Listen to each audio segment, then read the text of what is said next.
Welcome back to What the Hype. All of us are here this week. Wow. And for those who don't know, I'm Micah, and I'm joined by Eric, Laura, and Pam. And only appropriate that all of us are here for a mailbag episode. We have scoured the internet. We have gone through all of our socials. We have looked into our emails, and we wanted to do an episode looking back on the last few episodes of What the Hype and take your feedback, answer your questions, hear what you had to say about some of the great TV shows and other pop culture items that we have covered. Couldn't have said it better myself. I love a good mailbag episode. That's why we're all here, because it's fun to read what people are writing. Sometimes. Yeah. Well, and we like to we like to be able to have a conversation with y'all about what you're thinking about the fandoms that we're talking about, right? Because we all, can talk to each other, but it always adds a lot of variety, I think, to get audience feedback and potentially most likely make us think of things that maybe we didn't think of the first time around when we chatted about it. So looking forward to it. Totally. And one quick plug is that we're so close to 500 subscribers on YouTube. So won't y'all help us out and just give a follow at What the Hype Podcast. Laura's doing such great work each and every week over on our YouTube channel, cutting up our episodes, dropping them multiple times a week. So there's a lot of fun and enjoyable content over there. Thanks so much. And yeah, any interaction you can give us, like our videos, subscribe to us. Also, don't forget to follow us on our other socials. We are What the Hype Podcast pretty much anywhere. But yeah, we definitely want to get to 500 subscribers on YouTube. We are a small show and we're trying to grow. So that's our first goal on YouTube. And with that, we're going to start with some comments. And I'm really excited to talk about The Last of Us. I have not had the opportunity yet to react to season 2. And I'll be honest, I was late to the game here. Literally late to the game. Ha, ha, ha, ha, ha. I remedied that when you were in Chicago. I'm carrying my dad jokes over to What the Hype from MuggleCast. Don't worry, I have one for MuggleCast this week as well. Good. But yeah, I binged season 1, then I played the video game, and I'm all caught up now on season 2. But before I give some of my thoughts and feedback, let's hear from some of our listeners. Yeah, and we should probably go ahead and just prep folks for now. Spoiler warning. Yeah, if you're not up to speed on The Last of Us, you may want to fast forward a few minutes. We're going to be talking about the Hunger Games next. So when you hear us start talking about the Hunger Games, that means we're done with The Last of Us. But we're probably going to be getting into some spoiler territory here pretty soon. I don't see how we avoid it. So I just thought it would be cool. You know how on things that are meant to be photocopied, you put a lighter gray saying up top, and then so that people know what page they're on. Is if I could just if we're talking about The Last of Us, every 30 seconds somebody should just be in the background going, "The Last of Us, The Last of Us, The Last of Us."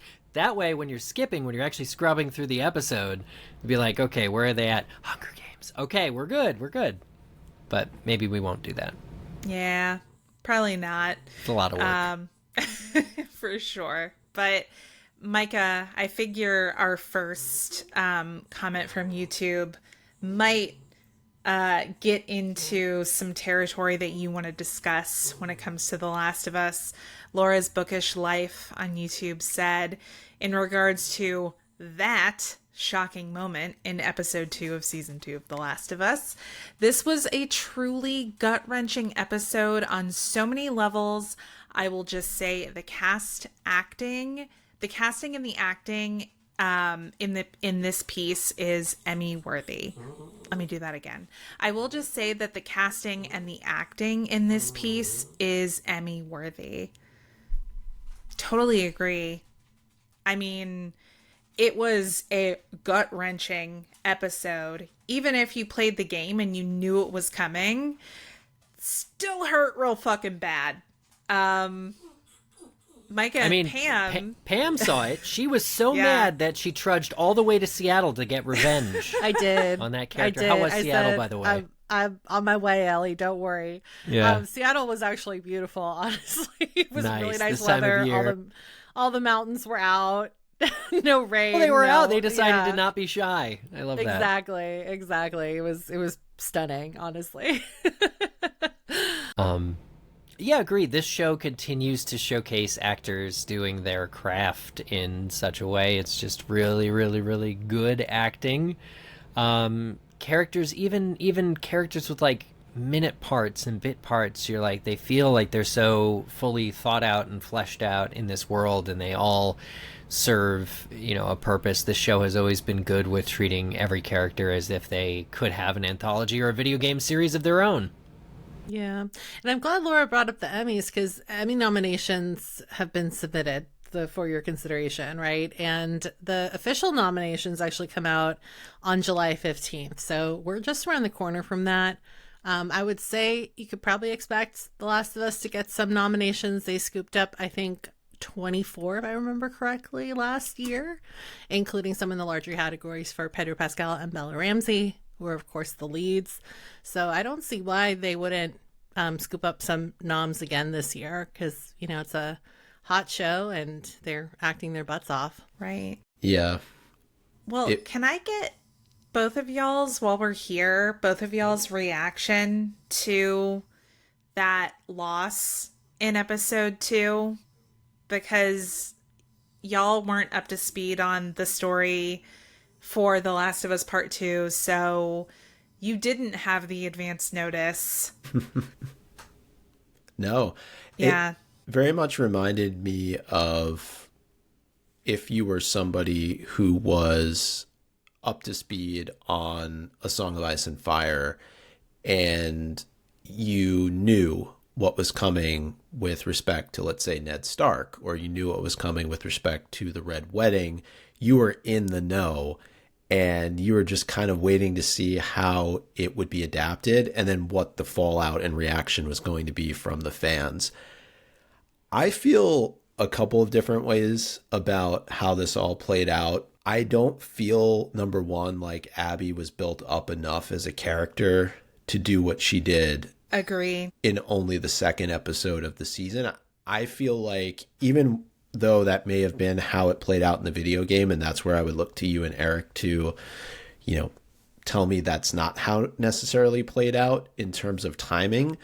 But given that this was an adaptation, I do feel like they could have probably worked with a couple of more episodes in building her up before they had her do the deed that she did to Joel. Because Indeed. Let's face it, Joel is, along with Ellie, the face of this show. And to lose somebody like this only 2 episodes in, it felt like it came a little bit out of left field, and it all came together a little bit too quickly for my taste. I would have preferred a little bit more of like, it didn't have to be a slow burn, but I just didn't feel like she was big enough to be able to pull something like that off so early on. Something that gives me hope, Micah, you did say you are caught up, though. You're still watching the show? I am. Okay, all right. We got him, everybody. I was wondering. I was worried. I was like... It feels Joel light, but... Yeah, it's a bit Joel light, yeah. Until the end of this latest episode. Well, yeah. Regarding that, Chelsea and Laura and I, talking about the most recent episode, kind of reached the same, I'd say, consensus that the show this season does have a lack of Abby overall, and one that we're wanting to explore deeper.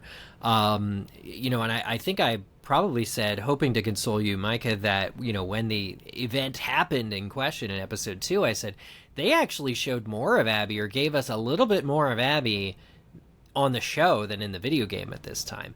The difference is that the immediate aftermath and sort of the rest of the story is interspersed with a lot more Abby to give you the kind of context that the show even still does not have. And I think it's a disservice to both the adaptation and potentially to the character, the actor, for what's coming, because I like that character.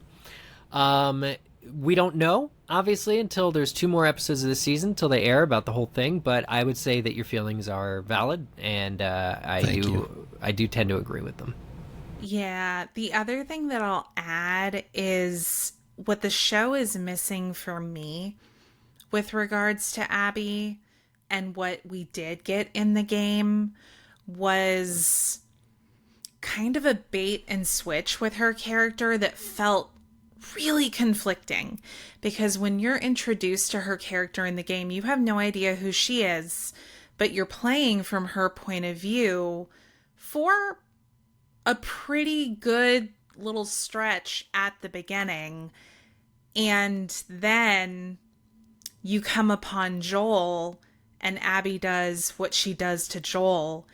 And as a game player, you have no idea why she's done what she's done. But you're also very much aware that Joel has enemies, and there are plenty of reasons why people might want to kill this guy, even if we like Joel and we sympathize with him, even if we don't agree with everything he's done. The thing about Abby is you do get that opportunity to build some early empathy with her character because you play as her.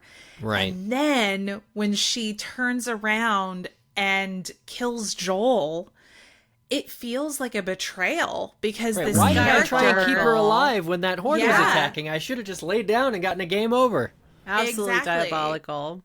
Like this character that like, and she's cool too. Like her game mechanics are cool. She's a cool character to Abby play. is honestly, I can say this from a place of having played the game. Abby's amazing. Yeah. The show has failed currently to capture any semblance that is going to be the case. Well, yeah. Laura, I think you hit on a really good point, because what it does is it shows just how ruthless this post-apocalyptic world is. And I know one thing that I have said to Eric many times at this point, having watched these last few episodes, is that it's so interesting how little of the infected we see, and how the humans are the ones that have the ability to make conscious decisions for themselves, yet they continuously do these horrible things to each other, right? All these different groups are constantly at war with each other in one fashion or another, yet there is still this greater threat out there. So it's so interesting to me, like, is it really the infected that are the true enemy here? Or is it your fellow human being? Because look at what Abby does to Joel, is, leading Ellie down a path where it's almost like it's this different kind of sickness that exists, right? It's revenge in its purest form. And, now Ellie's going down a very similar path to what Abby did. At least that's what we're led to believe for right now, right? Yeah. That's my take, basically, too, which is that she unknowingly created another version of herself when she killed Joel. She just didn't realize that she was also killing someone's father, even if it was like it's not a father by blood. Right. Yeah, I would say, Micah, too, that your analysis of sort of the aftermath and the themes that you hit on of the sort of the cyclical nature of revenge show me actually that the show is adapting things sort of well, because that is a theme that's pretty big in the game, that's based mostly on events that are coming that aren't here yet in the show. So I'm happy that message has gotten across. Also, you're an astute viewer who's obviously very good at this. The other thing I'll say too is your early comparison to Game of Thrones and the whole Ned Stark thing, I think is ultimately favorable for this show, because there's an example in comparison of a show that killed its main paternal figure shockingly about a season in, and then thrived for several more seasons. So I hope that The Last of Us enjoys the same kind of success. Although, in that case, Game of Thrones succeeded by adding Pedro Pascal to the cast in about season 3 or so. And this show obviously can't do that. And well, in both cases, didn't they announce that The Last of Us Part 3 is coming? Yeah.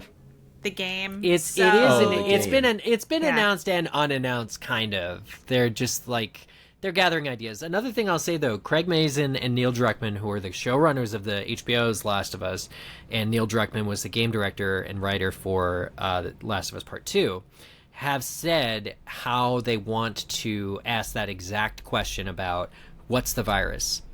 Is it the fungal infection or is it humans? And oh, interesting. They're like, yeah, and they want to take an opportunity, like in the most recent episode, as much and as often as possible to make this killer fungal infection whole network thing look as beautiful as possible. Nature is beautiful. This infection in the hospital that we've encountered with this whole new development of how it functions and operates has a disgusting, sick kind of beauty to it. And there's elegance in the simplicity of no matter what you think of the infected, they are all working as one for one goal. And you can't say that about the people. You just can't say it about the uninfected people. So it's supposed to make you think that way. And I like a show that's that deep, that lets you kind of go back and forth on what the themes are. The one kind of final note I'll make about Game of Thrones, though, that I think The Last of Us lacks is that Game of Thrones had so many other powerful characters, whereas and you were meant to follow their respective journeys. So I think even though you lost Ned Stark, you still had so many others to choose from, whereas here it's very clear, right? It's Ellie, and maybe it's Abby at some point, but it hasn't been up until this point. It's clear. I think what you're saying is like it's clear there's a different energy now running things. And the Game of Thrones always had enough energy from different directions to like have some to fall back on. Yeah, I mean they took a huge risk, is what I'm saying. This changes the show. Yeah, it does. It's Joel-less, and you're stuck with Ellie whether you like her or not. And if you don't like her, the show's probably over for you. And there was a significant drop in viewership. So that's unfortunate, I feel like. But what I'm saying with Game of Thrones is that you could go with Tyrion or Jon or Dany or Joffrey if you like that kind of thing. Like you had so many different avenues to pursue. So yeah, I mean, unfortunately, people also did not react well to the game. I cannot imagine being deceived in that way. To be playing as that character, to find out that you're basically everything that you did up until that point was responsible for Joel's death. I would have probably lost my shit. Just wait till you play you're going to play the game and you're going to love it. Just wait, dude. But it is so good. It is so, honestly, The Last of Us Part 2, I think, and we can get on to more listener feedback after this, but I think what is maybe more of a challenge for the show this season is that The Last of Us Part 2 is not a super linear story. Part 1 is very linear. It's extreme, yeah. It's like, gonna try to make the cure out of Ellie. They're in Boston, they go to Kansas City, they go to Utah. It's the end of the, Right. Like, Pedro Pascal, like, his heart defrosts, and he has a surrogate daughter now, saves her, bada bing, bada boom. Last of Us Part 2 is a lot more complicated. There are a lot more points of view that are represented in the story. There are a lot more like different militant factions that you're already starting to see some examples of. And the whole like socio-political space is just a lot more like entrenched and complicated. So I don't envy them in their task. And I I think it makes it challenging. But yeah, I will say so far this season, Abby is the biggest disappointment, and it's not because of Caitlin Deaver. Yeah, she's fabulous. When we've gotten to see her, I feel like she perfectly captures Abby's energy. We just haven't gotten to see that much of her, and there wasn't enough build up with her character to again give you that sense that like you thought you knew who you were dealing with until you didn't. Like I think they kind of missed the mark by not having that in the show. But yeah, we'll she's see. A ghost. She's somebody that just showed up and faded away. And it's like, huh. Yeah. Well, Pam, do you want to grab the next piece of feedback? Sure. Or was this for you? Yeah. Okay. This is from a ranther on TikTok who says, in a way, Dina to me represents who Ellie could have been if they just abandoned the quest in season 1 and stayed in Jackson. Happy, jokey, relatively untraumatized, gets along with Joel, etc., which adds another interesting layer to her attraction to Dina. That's who Ellie wants to be, and with her, Ellie gets a taste of what it's like to be that person, but can she ever really be that again? I love that. I love it. I love seeing that other viewers are into the same stuff that I'm into when watching, and definitely the way Dina's character has been adapted has been to, I think, really warm that character to me even more for the more bubbly elements of her persona, and also for representing something that, yeah, Ellie could have maybe been Dina at some point, but she's not anymore. And that's really, something that interests me is this question at the end from Arantha who said, can she ever really be like that again?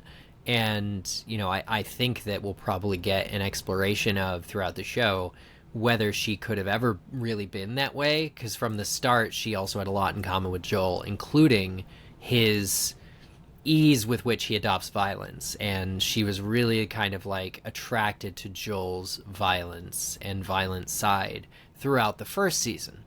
So it's going to be, I think, a question as far as her choices and what she does moving forward.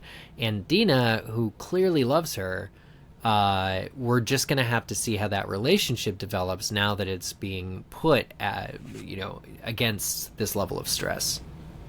I'm curious if she'll be able to soften her a little bit. Certainly not after the conclusion of the last episode. It seems like Ellie has certain gears that she can shift into. And what I'm most interested in is something that was brought up at the very end of that episode, is that she's still the only one that we know of that is immune. So how does that play in to the rest of this story, right? Presumably, if she dies, immunity dies with her, and the entire world is fucked. So that's a storyline I want to see a little bit more of. It's kind of been put on the back burner a bit. Something I like saying on our recap episodes for season 2 is, none of this would be this way if Joel hadn't done what he did. Like, humanity would have its cure. And these people, the infected, wouldn't have... And maybe. There's 1,000,001 variables there. But ultimately, it was said in the most recent episode, Nora tells Ellie that, Joel killed the one man that was capable, the one man alive who could have made a cure. And yeah, that's putting a lot of faith in your friend's dad, but also what if it was right?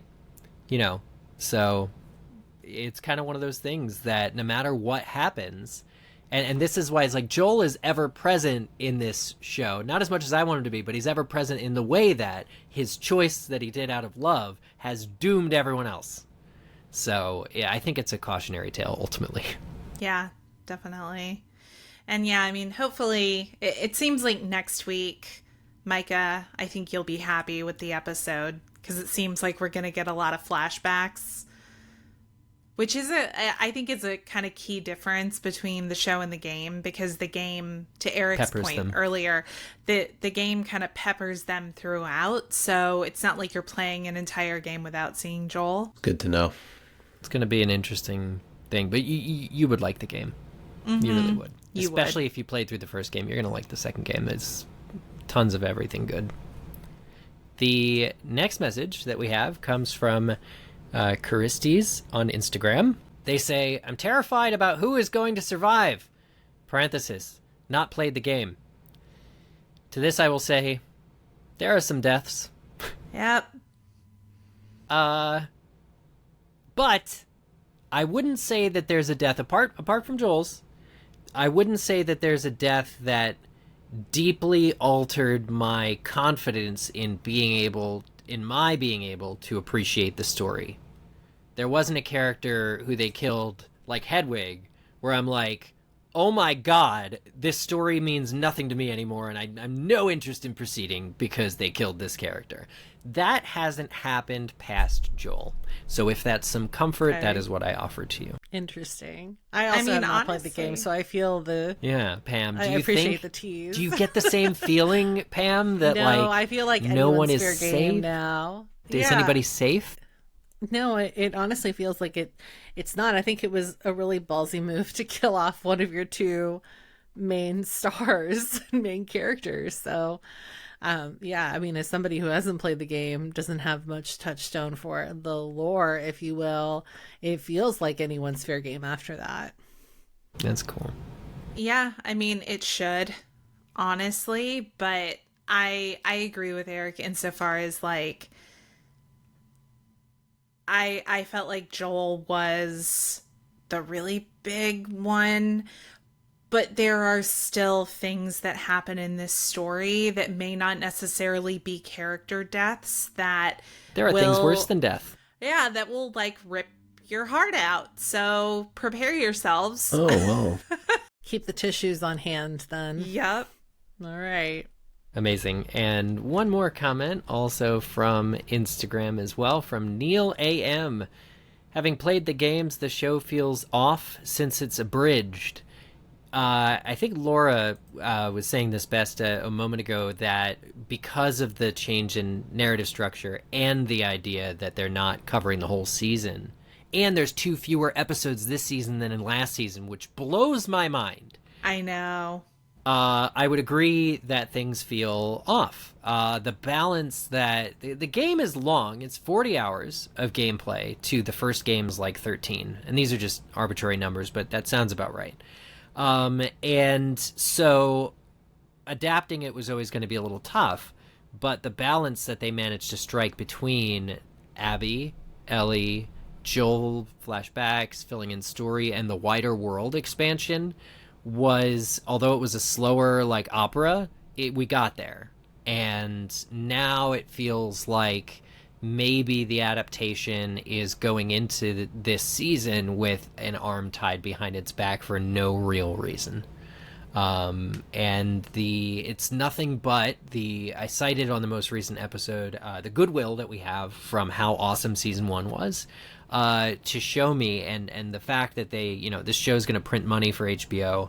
There's no reason why it should be 2 episodes shorter than the first season, unless they had just a damn straight idea of where they're going to end this. And who are we to question? Like, they must have had a really good reason to end it exactly where they're going to. And I am actually gleeful and excited to figure out what that's going to be, because I just don't think they'd willingly or knowingly shoot themselves in the foot like this. And I think they're smart enough to spot a bad decision, because they didn't have like any in the first season.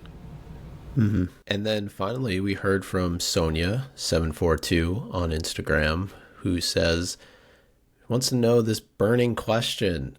I think she's not the only one who has asked us this, by the way. Are you going to do the Last of Us reaction episodes on the main feed or just on YouTube? Yeah, it's a good question. We're obviously a new show. We're trying to grow, and we're trying different platforms and different growth strategies than we've tried with our podcasts in the past. So we are trying to branch into YouTube, and part of that includes us having some of our stuff be YouTube exclusives and some of our stuff just be podcast feed stuff. But some of our stuff is posted both places. So you can expect main episodes to be posted on the audio feed as well as on YouTube, and anything that is like a reaction video, at least for the time being, will just be put up on YouTube, usually instantly. What we've been doing with The Last of Us is hopping on at like 10:30 p.m. Eastern time, Sunday nights, to react to the episode right after we've watched it. So it's fun in that regard too, because you can actually come join us live on Sunday night to hear our immediate reactions on YouTube. And chat with us too. Yeah, you can join us in the chat, and yeah, we would love to hang out with you. So I would really like it if this panel, all four of us, are there on Sunday night. This Sunday night for this episode. All right, I'm there. We'll make it happen. What do you know that I don't know? Don't tell me. That my heart Are could we use getting some... an episode longer than 45 minutes this week? Oh, maybe. Jeez. I think our hearts could do with some filling, and I think this episode might do it. I could be wrong, because I just don't know. But I think it would be a good one to get your thoughts on. Yeah, I think so too. Well, that wraps up our thoughts on The Last of Us Season 2, at least thus far. We are going to take a quick break here because we do have to be able to pay our bills. But when we get back, we will be talking about your feedback about our Hunger Games coverage.